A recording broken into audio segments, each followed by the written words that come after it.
In the previous video, we discussed the solubility of a solid in a liquid. We'd also talked about the various factors that affect the solubility of a solid in a liquid.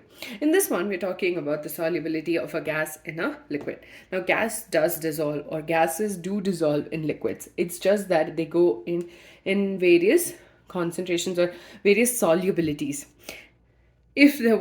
If it was not possible for oxygen to get dissolved in water, we wouldn't have aquatic life. We wouldn't have those beautiful fishes, the beautiful plants, and all of that in water in the first place. Not only that, another interesting example to understand the solubility of a gas in liquid is the fact that boiled water tastes weird. It just does. That's because of the air molecules which are present in the liquid, which get kicked out when you boil it. So obviously, if you think about it, let's look at the intermolecular spaces in gases. Now, gases are quite far apart. Okay, in case of solids, there was one factor we didn't pay a lot of attention to, and that was pressure. It's because the molecules are very close together, and no matter, even if there was a change in pressure, it wouldn't affect the solubility of a solid that much.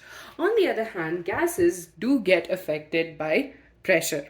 So when there is an increase in pressure, there is an increase in the solubility of a gas. Let's look at this example. Here we have case 1 and case 2.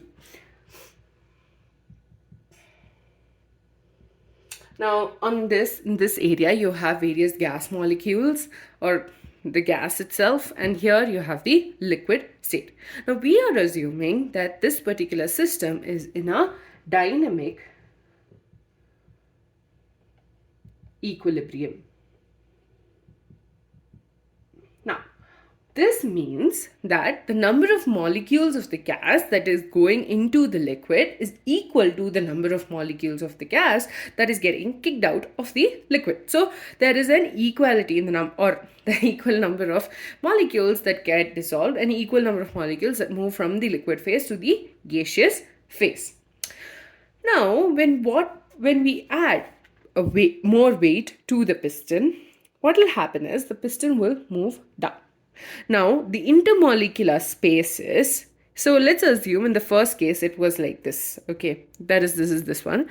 Now, because the piston pushes the gas molecules lower, the number of gas molecules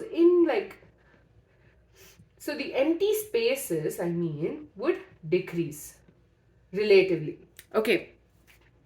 So this means that more number of gas molecules will come in touch with the surface, right? And this in turn will lead to the increase in solubility of the gas molecules. And the process of dissolution or dissolving will continue till we reach a stage of dynamic equilibrium. Again, I will repeat. Here we are assuming case 1 and case 2. Case 1, we have a piston with a weight W1, and you have two phases over here, the gaseous phase and the liquid phase. Now, since it's in dynamic equilibrium, the number of molecules going from the gas to the liquid is equal to the number of molecules going from the liquid to the gas. Okay, now in case 1, the molecules are far apart, so they keep moving and there is a dynamic equilibrium that's going on, so this won't change. On the other hand, when we put some weight onto the piston, what will happen is it gets pushed down, right? It's getting pushed down. This in turn will mean that the molecules of the gas are going to be forced to become closer. Not only that, you have more number of molecules that will get in touch with the liquid surface. So, when there is an increase in the number of molecules closer to the liquid surface, then that will mean that there will be an increase in solubility of the gas. And this process of dissolution of the gas will continue till a dynamic equilibrium is reached, where the number of molecules of a gas going into the liquid will be equal to the number of molecules of the gas getting kicked out from the liquid. So, basically, when there is an increase in pressure, there is an increase in the solubility of the gas. The first person, there was a person who gave us a relation between the increase in pressure and solubility, and that was Henry. I think he's William Henry, and he gave us the Henry's Law. We will be discussing this law in the next video.